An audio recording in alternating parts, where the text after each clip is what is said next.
Dawn crept softly across the Colorado highlands, brushing pale gold over the frozen pines.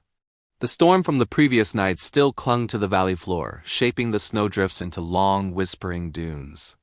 Atza, a strong Native American man with a long black braid, stepped out of his small log shelter. The wind tugged gently at his braid, and flakes of frost clung to his tan frontier shirt and worn leather trousers as he made his way toward the stable. For 3 winters, this land had known only his footsteps. Silence had become his companion. Solitude his shadow. Since the fire that took Juanilla, the woman he loved deeper than sky, Atza rarely spoke aloud. The mountains held his grief for him. He moved through the crusted snow with the quiet surety of a hunter. The stable stood at the edge of the pines, half buried in white, but sturdy. He had built it himself, every beam carved by hand, every joint shaped in the old style taught to him by his grandfather. When Atza slid open the stable door, the familiar warmth of Snowbird's breath greeted him. His mare snorted softly in recognition, her ears flicking forward. But the warmth carried something else too, something human, something unexpected. Atza's muscles tightened beneath his frontier shirt, instinct rising like a cold wind. Snowbird shifted, uneasy. There, curled in the straw beside her, lay a young woman. Atza stepped closer, snow melting slowly off his leather trousers near the hearth-warmed air. The woman's clothes were ripped, soaked through, stiff with cold. Her fingers were wrapped in makeshift bandages, knuckles blue, her boots were gone. Her hair tangled against her cheeks like frozen weeds. Atza knelt beside her, his shadow falling over her like a dark wing. Was she alive? Her chest rose, barely. Then her lips parted, breath escaping in a fragile whisper. Juanilla. Please, forgive me. Atza's blood froze, his wife's name, a name buried 3 winters deep. A name the wind itself no longer dared to carry. The long black braid down his back shifted as he jerked upright, stunned. His hand hovered near the obsidian knife at his belt, not in threat, but in disbelief. Snowbird stamped nervously beside them, sensing the storm now gathering inside the man she knew. The girl stirred. Her eyes opened slowly, hazy with cold and fear. She gasped when she saw him, a towering native man, shoulders broad beneath a dust-stained tan shirt, face carved with a quiet strength.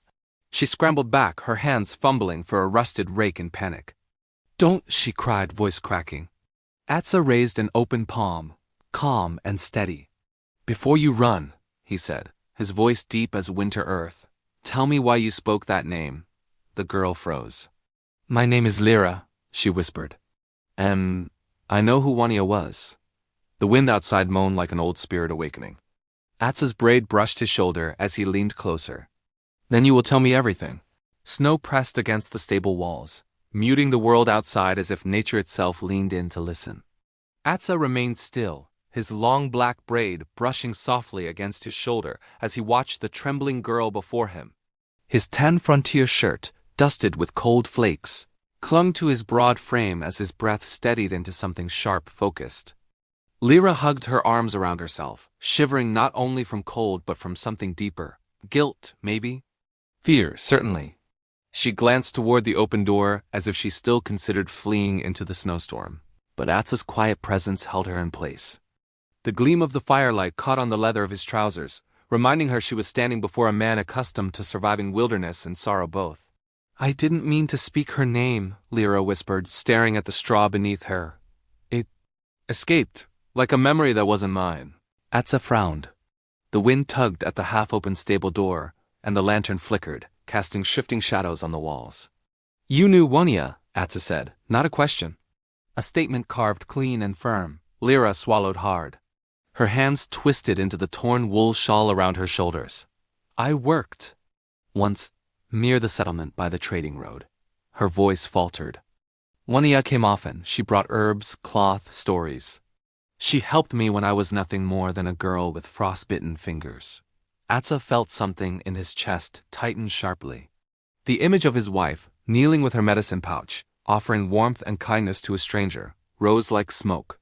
His long braid slid forward, brushing his chest as his head tilted slightly.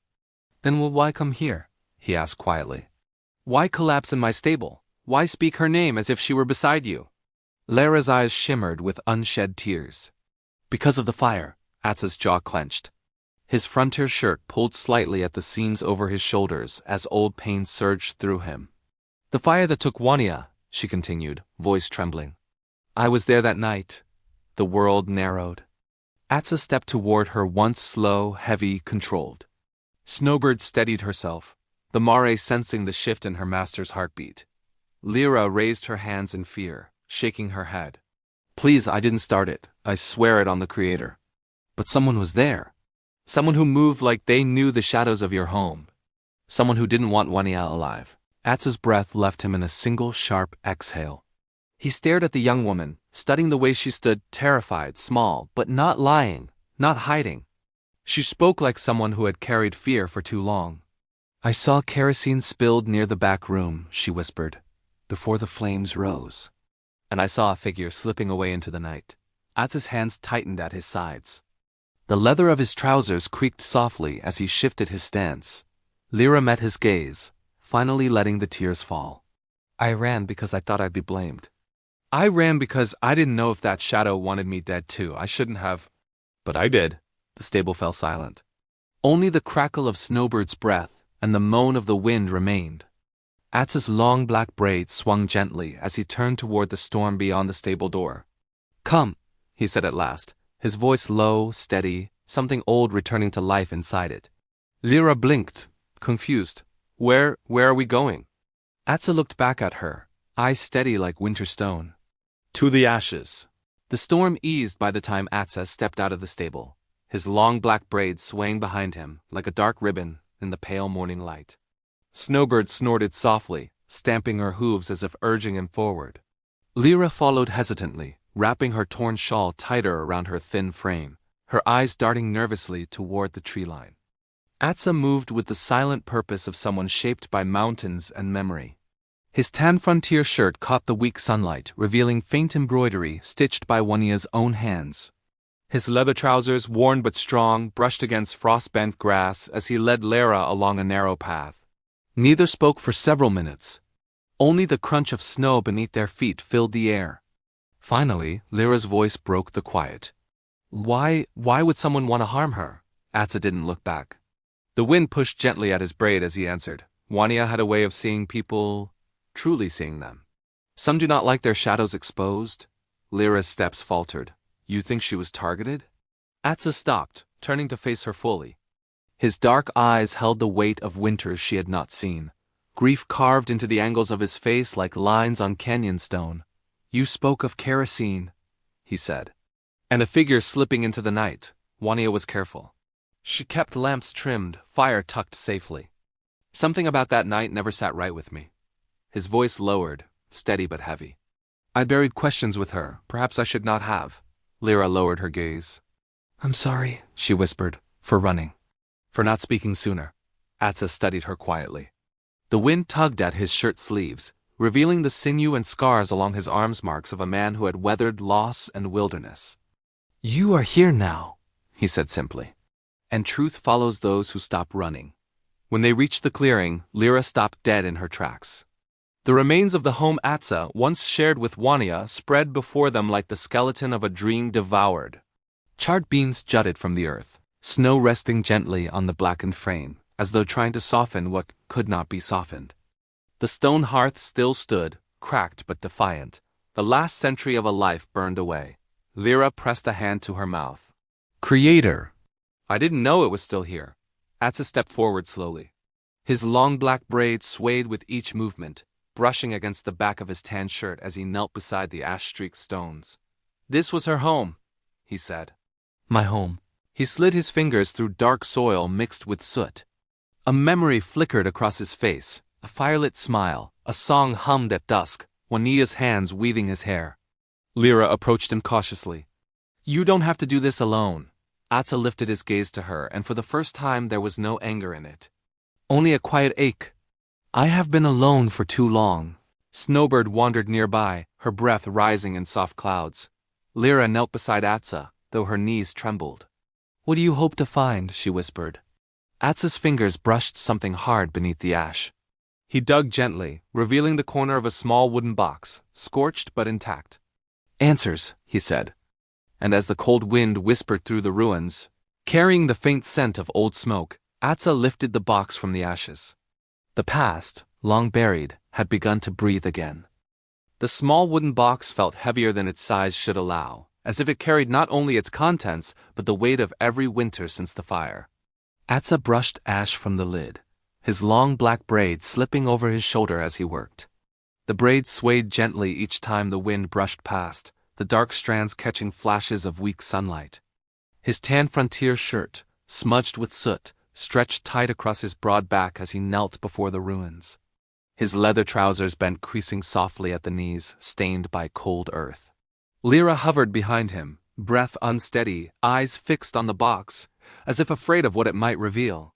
"Is it hers?" she whispered. Atsa nodded once. Wania kept her most important things inside it. He pushed the lid open with slow, reverent fingers. The hinges groaned in protest, metal warped by flame and winter. Inside lay fragments, ashes, curled scraps of burnt fiber, the faint scent of smoke trapped deep in the wood. Most of Wania's writings had been claimed by the fire, but a single folded page remained, edges singed, but intact enough to read. Atsa lifted it with both hands, his braid brushing lightly against his chest as he unfolded the paper. His expression tightened, jaw clenching under the shadow of memory. Lyra leaned closer without meaning to. "What does it say?" Atsa's voice softened rough, quiet as he began to read aloud. "The girl Lyra carries fear like a hidden wound. She is clumsy, but her heart moves gently. I will speak to her soon. Something in our home shifts when I am alone, a presence I cannot name. I pray I am wrong." Lyra's breath caught, her knees buckling as she sank into the snow. Tears rolled silently down her cheeks. She knew?" Lyra whispered. "She knew I was scared? That something was wrong?" Atsa folded the page carefully, reverently, and placed it back inside the box. The wind fluttered the edges of his tan shirt, revealing the rise and fall of his steady breathing. "She did not blame you," he said. Lyra covered her face with both hands. Her shoulders trembled. "All this time I thought I caused everything. I thought her death was because of me." Atsa stood slowly. Snow clung to the leather around his legs as he stepped toward her. When she did not lift her head, he knelt in front of her, lowering himself into the snow so they were eye level. His long braid slid over his shoulder, almost touching the ground. "Listen to me," he said, voice deep and steady like warming earth. Wania was wise. She felt danger in her own home. Another stepped in that night, someone who wished to hide their sin beneath flame. Lyra looked up, her breath shaking. "You believe me?"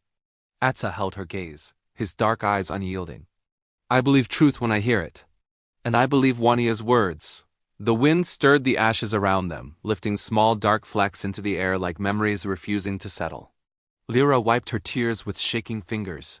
Then who was here that night?" Atsa turned toward the burnt remains of the back doorway, where a shadow could have slipped unnoticed. The wind blew his braid gently behind him, the strands dancing like a dark banner. "That," he said quietly, "is what we must find out." As he stood, the sun broke through the clouds, lighting the ruins with a pale golden glow, brief, but warm. Atsa looked back at the scorched land that once held laughter and life. "It is time," he murmured, "to stop burying the past." Lyra nodded, fragile but determined. Side by side, they stepped away from the ashes.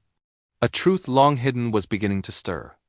The wind carried a strange stillness as Atsa and Lyra walked away from the ruins. Snow crunched under their feet, crisp and cold, echoing through the silent valley. Atsa walked ahead with sure steps, his long black braid swinging lightly against his back, catching threads of sunlight. His tan frontier shirt rustled softly beneath his steady breaths, and the worn edges of his leather trousers brushed against dried winter grass as the terrain shifted from snow to frozen soil. Lyra followed closely behind, her eyes drawn again and again to Atsa, not for his size or strength, though both were undeniable, but for the gravity he carried, the quiet weight of a man who had endured too much loss and still walked forward. "Atsa," she said softly, voice breaking the stillness, "do you think the person who came that night could still be out here?" Atsa didn't slow. His gaze remained fixed on the path that wound through twisted pines. "Evil does not vanish with snow," he replied. "It hides beneath it." They reached the ridge overlooking the forest. From there, Atsa paused, lifting his face to the cold wind. His braid shifted gently over his shoulder, strands whipping free. He scanned the tree line with the calm patience of a hunter. "There is someone who once threatened Wania," he said. "Someone she spoke of only once. A traitor who cheated our people. A man who carried anger like fire in his mouth." Lyra felt a chill that had nothing to do with the cold. "Do you know his name?" Atsa nodded slowly. "Redden Cole," Lyra flinched. A faint gasp escaped her lips. "I've heard of him. That night before the fire, I saw a figure near the back of the house. Broad shoulders. Heavy boots. A coat that dragged behind him. I didn't see his face, but the coat, it had a patch of red on the sleeve." Atsa's breath stilled. Redden Cole was known for the crimson cloth he wrapped around his arm, a symbol he wore like a warning. Snowbird snorted behind them, her breath rising in a mist. The Mare sensed tension building in the air. "This is no longer a memory," Atsa said, his voice low. "He is near. Or he has left footprints for us to find." Lyra's hands trembled. "If he knows I recognized him, he might come after us." Atsa turned to her. The wind pressed his frontier shirt against the defined lines of his chest, revealing the solid strength beneath. "You are not alone now," he said. "And you are no longer a girl running into the snow." Lyra swallowed hard, drawing courage from his steady presence. The sun crept slowly through the clouds, casting long shadows across the ridge. Atsa stepped toward the narrow trail leading down into the forest. "We follow the truth," he said. "Wherever it takes us." They descended between the towering pines, the air colder, sharper. The snow thinned into patches, revealing footprints old, but clear, wide steps, heavy boots. Heading deeper into the woods.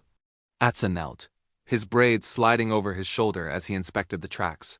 His fingers traced the compacted snow. "He passed this way days ago," Atsa murmured. Toward the old hunting cabins near the frozen creek. Lyra's heartbeat quickened.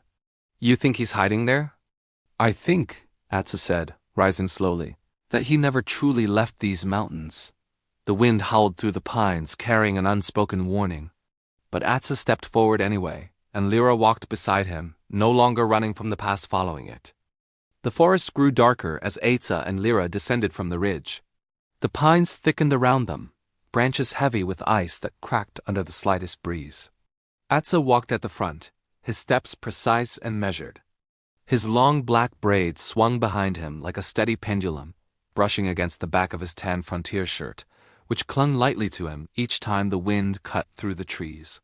Frost collected along the seams of his leather trousers, but he moved with the resilience of someone carved from the land itself. Lyra hugged her arms tight as the air turned colder. The tracks they followed wound like a scar through the forest-deep, deliberate prints made by a heavy man who did not bother to hide his trail. "Atsa," Lyra whispered, voice trembling as she stepped over a fallen branch. "If this really is Redden Cole, what will you do when we find him?" Atsa didn't answer immediately. He paused at the base of an ancient pine, placing his hand against its bark. His braid brushed the tree trunk as he lowered his head, as if listening to something older and quieter than either of them. "I will hear the truth," he said at last. "Then I will decide." Lyra nodded, but fear flickered across her face. She remembered the fire, the screams, the smoke, the figure slipping into shadows. The memory haunted her like a ghost she had never dared face. They continued walking until the forest opened into a clearing dusted with light snow. The frozen creek lay ahead, its surface glazed with ice that shimmered pale blue beneath the muted winter sun. Atsa slowed, raising a hand for Lyra to stop. The wind shifted. Something was wrong. Atsa's braid lifted slightly as the breeze changed direction, carrying with it a faint smell smoke. Recent, sharp, unnatural. Lyra's voice cracked. "A fire? Here?" Atsa scanned the trees, his eyes narrowing. "Not a large one, a campfire. Doused recently." They moved carefully toward the creek's edge. The ice cracked softly beneath Lyra's hesitant steps, but Atsa seemed unfazed, his leather boots gripping the frozen ground with practiced ease. On the far side of the creek, tucked between two leaning logs, was a small pit of ash. A campfire extinguished hastily. Beside it lay boot prints, heavy, deep, unmistakably the same they had been following. But something else was there too. Atsa knelt beside the fire pit, his braids sliding forward as he uncovered a scrap of fabric half buried in the snow. He lifted it slowly. Lyra gasped. The cloth was coarse, weathered. and stained with a faded streak of red. Atsa's fingers tightened around the fabric. His frontier shirt shifted with the rise of his breath as anger quiet, icy moved through him. He was here, Atsa said. Not long ago. Lyra's heart thudded painfully. Do you think he knows we're following him? Atsa rose to his full height, shoulders broad beneath the soft folds of his tan shirt, his figure tall and unwavering against the snowy clearing. The wind tugged at his braid, sending loose strands around his face. He knows someone is coming, he said. But he does not know it is me. As they stepped deeper into the woods, a strange sensation settled over Lyra. The forest no longer felt empty. She could feel eyes watching, waiting, hidden far beyond the line of trees. Atsa felt it too. His hand moved instinctively toward the knife at his belt. Stay close, he murmured. Lyra pressed closer, her breath frosting the air between them. Together, they moved silently into the shadow trail leading to the old hunting cabins. But behind them, somewhere unseen, a branch snapped, not from the wind, from footsteps. Someone was following them. The sudden crack of a branch snapped through the silent woods like a warning shot. Atsa stopped instantly, every muscle in his body going still. His long black braid slid forward over his shoulder as he tilted his head slightly, listening. The braid lay against the front of his tan frontier shirt, its dark strands stark against the warm fabric. His leather trousers brushed lightly against a low bush as he eased 1 foot backward, signaling Lyra to stay behind him. Lyra froze, her breath held tight in her chest. Atsa? Quiet, he murmured, voice barely a breath. The forest around them seemed to tighten, the pines leaning in like silent witnesses. The air chilled further, biting at their skin. Snowbird, tied several paces behind them, shifted nervously, hooves tapping anxiously at the frozen ground. Atsa scanned the trees, eyes sharp. Someone is trailing us, he whispered. Lyra's fingers curled into her shawl. Is it him? Redden? Maybe, Atsa said. Maybe not, but whoever it is, they know these woods. Another soft crack echoed closer this time. Atsa stepped forward with the silent confidence of a lifelong hunter. His braid lifted gently with the shift of his shoulders, his movements fluid despite the cold. The dim light caught the faint patterns stitched into his frontier shirt, details Wania once embroidered with her careful hands. Lyra stepped close enough that her shoulder brushed the worn leather of his trousers, seeking safety in his presence. What do we do? We keep moving, Atsa said, eyes fixed on the shadowy thicket, but slower and alert. They advanced along the narrow trail, the path winding sharply between tall pines. The forest swallowed their footprints almost as quickly as they made them.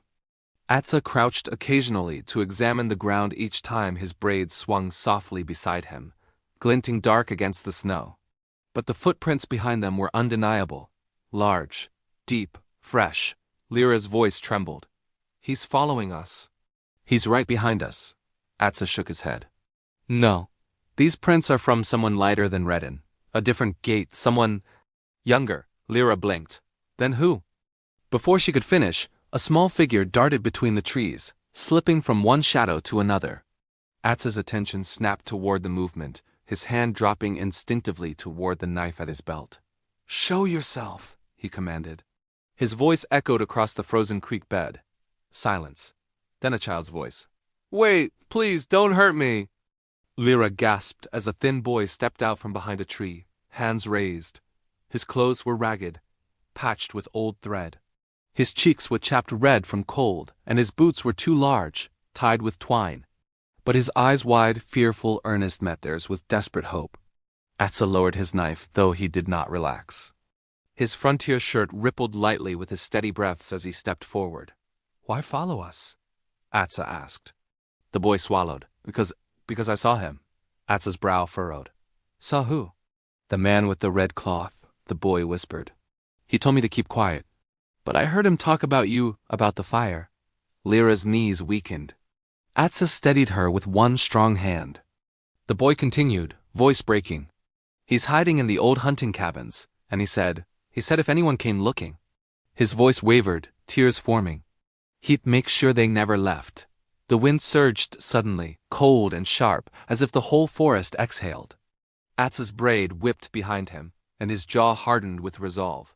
It ends tonight, he murmured. Lyra felt the truth of it. The fear, the fire, the shadows. Everything was leading to the cabins. And to Red and Cole. The boys' trembling confession hung in the frozen air, heavier than the snow gathering around their boots. Atsa stood still for a long moment, his long black braids swaying gently behind him as the wind pushed through the trees. The braid brushed his back, settling against his tan frontier shirt, which rose and fell with the slow, steady breath of a man preparing himself for whatever waited ahead. His leather trousers, worn from years of travel, creaked softly as he shifted his stance. Lyra crouched in front of the boy. "What's your name?" "Hanno," he whispered, shivering. "Please. Please don't make me go back to him." Atsa stepped closer, his shadow falling over the boy like a protective shield. "You won't return to him," he said, voice deep and sure. "Not while I live?" Hanno's eyes softened with relief, but the fear still clung to him like frost on bark. Atsa knelt, his braids sliding forward as he leveled himself with the boy's gaze. "Tell me everything you heard," he said gently. Hanno wiped his nose on his sleeve. "Redden was angry, really angry. He kept saying you should have died in that fire, too. He said the woman your Wania got in his way." Lyra's breath hitched. Atsa's jaw clenched, the muscles in his neck tightening beneath the soft fabric of his frontier shirt. But his voice remained controlled. "What else?" he asked. "He said if anyone came looking for him, he'd finish what he started. He still has the kerosene. And he has a gun." Atsa closed his eyes for a brief moment, steadying himself. When he opened them again, the quiet storm inside him had transformed into resolve. He rose to his full height, the wind tugging at his braid, the leather around his legs stiff with cold. "You'll stay with Snowbird," he told Hanno. "She's gentle. She keep you warm." Hanno nodded quickly, tears forming at the corners of his eyes. Lyra stepped closer to Atsa. "Atsa, you know he's dangerous. If he killed Wania without hesitation, he won't hold back now." Atsa turned to her. His face softened, a rare moment of warmth amid winter. "I know," he said. "But running has only fed his shadow. Tonight we take back the truth." Lyra swallowed hard. "I'm coming with you." Atsa studied her, his braid blowing lightly across his shoulder. "You don't have to." "No," she said, voice steadier than she felt. "But I need to." Atsa nodded once, a small gesture, but enough to make Lyra feel seen, trusted. They tied Hanno safely to Snowbird with warm blankets, her gentle breath soothing him. The Mara nickered softly, as if promising to guard him. Then Atsa and Lyra turned toward the deeper woods. The path to the hunting cabins was narrow, swallowed by shadows.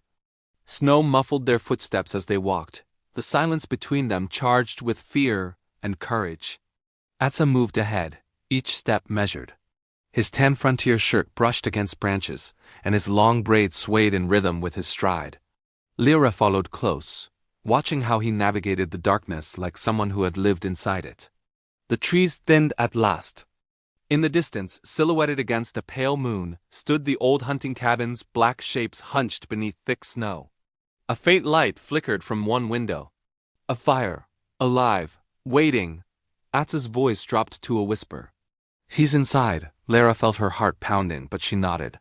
Together, side by side, they stepped forward, toward the final confrontation, toward the truth buried beneath flame. Atsa's eyes narrowed as they approached the hunting cabins, his long black braids swinging gently over the shoulder of his tan frontier shirt, its fabric brushed with frost. The leather trousers he wore creaked softly with each careful step, blending with the whisper of wind through the trees. Every instinct he had honed through years in the wild told him danger waited inside. Lyra stepped beside him, her breath fogging in the cold air. Her hands trembled slightly, but she didn't pull away. Atsa's presence was steady, like the mountain itself, and his calm reassured her. The firelight flickered in the cabin window, casting long shadows that danced like restless spirits. Atsa signaled Lyra to stay back and move closer to the cabin, crouching low as he scanned the surroundings. Snow crunched beneath his boots, but the sound was muted by the swirling wind. He noticed footprints around the cabin, fresh, large, and irregular. Someone had been pacing, waiting. Inside, the faint glow of a lantern revealed a man hunched over a table. Red and Cole. The same cruel smile, now aged, twisted across his face. He looked up sharply, eyes catching the light. Atsa's braids shifted as he stepped into the faint glow outside the door, hands steady at his sides. "It's over, Redden," he said, voice low but firm. "No more shadows, no more lies. Redden laughed, harsh and brittle. You think you've caught me? You're just a man with anger in your heart. Fire can't be undone. Atsa's jaw tightened. His tan frontier shirt moved with his breath as he stepped forward, the wind tugging at his braid, making it whip against his chest. Maybe not, he said, but truth can. Lyra moved closer. Stepping into the dim light, and her presence beside him made Atsa's stance even stronger. She held her ground, eyes locked on the man who had haunted their past. Redden's eyes flicked toward the window where Hana watched, tied safely to Snowbird. You brought her and the boy? Foolish, Atsa's voice cut like steel. No, we brought justice. The fire didn't end Wania. It didn't end us. And it sure as the sky above won't protect you from what's coming. Redden's laugh faltered. The first tremor of fear crossed his face. He drew a knife, slow and deliberate. But Atsa was faster. His braid moved as fluidly as his hands, reaching for the leather sheath at his belt, drawing a knife of his own. Every movement precise, every breath measured. You can't outrun what you did, Atsa said quietly, almost gently. Redden lunged, but Atsa sidestepped, the leather of his trousers creaking with the motion. Lyra moved as well, keeping herself ready. The confrontation was tense, a silent dance in the dim glow of the lantern. Finally, Redden stumbled backward, his knife clattering against the wooden floor. Atsa pressed forward, calm and unyielding. This ends tonight, he repeated. Redden froze, realizing the fight was over. The years of fear he had cast over others were powerless now against a man who had walked through grief, fire and shadow and emerged stronger. The wind blew through the broken windows, snuffing the lantern flame and leaving the cabin in soft, pale moonlight. Redden slumped against the table, defeated. Atsa's braid fell over his shoulder as he extended a hand not in violence, but in the quiet authority of someone who had seen loss and refused to let it rule again. Lyra exhaled slowly, relief washing over her. The shadows had lifted. The fire's echo had finally faded. The moon hung high, silver and calm, over the snow-draped valley as Atsa led Lyra and Hano away from the cabin. His long black braids swayed with each step, brushing against the tan frontier shirt that had carried him through countless storms, while the leather trousers rustled softly over the snow. Every footprint he left behind seemed to whisper that the past, no matter how dark, could finally be left where it belonged. Hano's small hands clutched Snowbird's mane, but he walked taller, braver. The terror that had lived in his eyes was slowly giving way to trust, to hope. Atsa glanced at him, the quiet pride settling over him. You're safe now, he said, his voice carrying the weight of all the battles fought in silence. Lyra walked beside him, her breath mingling with the cold night air. Her hand brushed against his as they moved, a soft connection that spoke of shared grief, shared courage, and the first fragile hints of something more. Atsa's braids swung with the rhythm of his steps, a subtle reminder of who he was, and how far he had come not just through the snow but through his own heart. The ruins of the burned homestead lay behind them, a skeleton of charred beams and blackened stones softened by snow. Atsa stopped for a moment and looked back. This is where it began, he said quietly, and this is where it ends. Lyra and Hano looked too, feeling the weight of loss, but also the relief that justice had finally walked through the ashes. As the first hints of dawn painted the horizon, the trio reached the small clearing where Atsa's cabin stood. Smoke curled gently from the chimney, carrying the scent of pine and firewood, of warmth restored. The cabin door opened, and inside, a modest fire glowed, throwing dancing light across the walls. Atsa stepped in first, his braids settling over his shoulder, his tan frontier shirt catching the firelight in soft highlights. Lyra followed, and Hano scampered inside, eyes wide with wonder at the simple comforts now safe for him to enjoy. Together, they prepared the cabin for the day. Lena, no longer the girl running from guilt, moved among them, her hands deft, her heart lighter. She stoked the fire, brought warm water, and set out bread baked fresh in the hearth. Atsa watched her quietly, a rare, soft smile touching his face. His braid shifted as he bent to help Hano with his boots, and the worn leather trousers creaked softly, a subtle reminder of a life that had endured hardship and emerged stronger. The first light of spring broke across the valley, melting snow into rivulets, uncovering wildflowers that peeked shyly from the ground. Lyra and Atsa stepped outside, hands brushing again. Around them, life was slowly returning not just to the land, but to their hearts. Atsa knelt by Hanno, handing him a small carved wooden bird. "For courage," he said, voice steady but warm.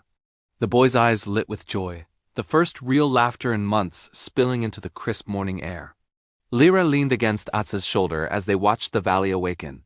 His braid caught the breeze, his tan frontier shirt glowing softly in the sun, his leather trousers dusted with snow. An Asho warrior, a protector, a man who had walked through fire and found peace. The cabin, the valley, their hearts, they were all whole again. No ghosts remained. Only life, only hope. Only the quiet, enduring truth that love, courage, and forgiveness could grow from ashes. Atsa took Lyra's hand, pressing it to his chest, where every heartbeat echoed their shared journey. "This is home," he said. "Yes," she whispered. "And we are free." The wind carried their laughter across the valley, soft and joyful. Snow melted into streams, flowers bloomed, and the sun rose fully, as if blessing a life rebuilt, a love restored, and a future written not in fear, but in the gentle, unbroken light of a new day.